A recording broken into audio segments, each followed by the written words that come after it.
May sugal story dear Madam Hazel. Itago mo na lang ako sa pangalang Marmar. Nagsimula akong maglaro ng online casino way back March 2022. Habang nag-scroll ako sa Facebook nakikita ko mga posts about casino, mga screenshot ng winnings nila. Hanggang na-curious ako kung legit ba. Alam nyo naman madami na scammers hahaha kaya di ako agad naniwala. Nag-search ako sa YouTube hahaha. Tapos ang unang site na sinubukan ko ay ang Jillibet. Nag-download ako sa Play Store then nag-register. Nag-try ako maglaro. Unang laro talaga mananalo ka.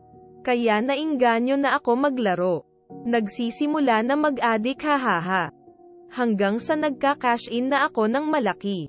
Unang try ko ay 500 pesos. Nanalo ako 10k plus 2 beses. Kaya happy ang sugarol hahaha. Nakabili na ako ng kung ano-ano dahil sa casino. Nag-search ako uli sa YouTube kung anong mga laro na nagbibigay ng malaki hanggang upload ni Madam Hazel ang napanood ko. Super Ace nilalaro niya at 1k ang puhunan niya. Ang laki ng panalo. Kaya ang ginawa ko nag-cash in din ako 1k tapos Super Ace nilero ko. Talo hahaha. Cash in na naman ako 1k. Talo na naman hahaha. Nako sunod-sunod talo tapos lalo akong nanggigigil maglaro. Halos madaling araw na ako natutulog kakalaro lang.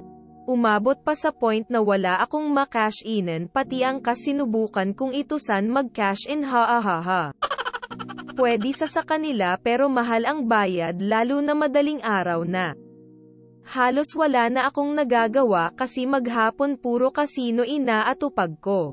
Cash in cash out maghapon hanggang madaling araw hahaha. Tapos ang ending talo pa din. Hahaha. Kapag wala akong panglaro parang di kompleto ang araw ko. Feeling ko may sakit ako hahaha. Ang tamlay ko. Hanggang naisip ko mag-apply as agent sa Jillibet kasi nakita ko si Madam Hazel nag-upload agent daw siya sa Jillibet. Kinalikot ko ang app ng Jillibet tapos nag-apply ako. Wala naman talaga akong player kundi sarili ko lang hahaha. Para lang yung mga talo ko maibalik man lang kahit kunti tapos ay lalaro din naman hahaha. Magda-2 taon na ako naglalaro ng online casino pero di na ako makapanalo ng malaki ngayon.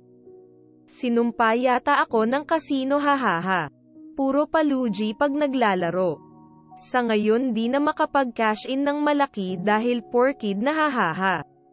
Kung dati ang bet ko pag naglalaro 10 above, ngayon 1 piso hanggang 10 na lang hahaha. Kabado masyado pag bet 10.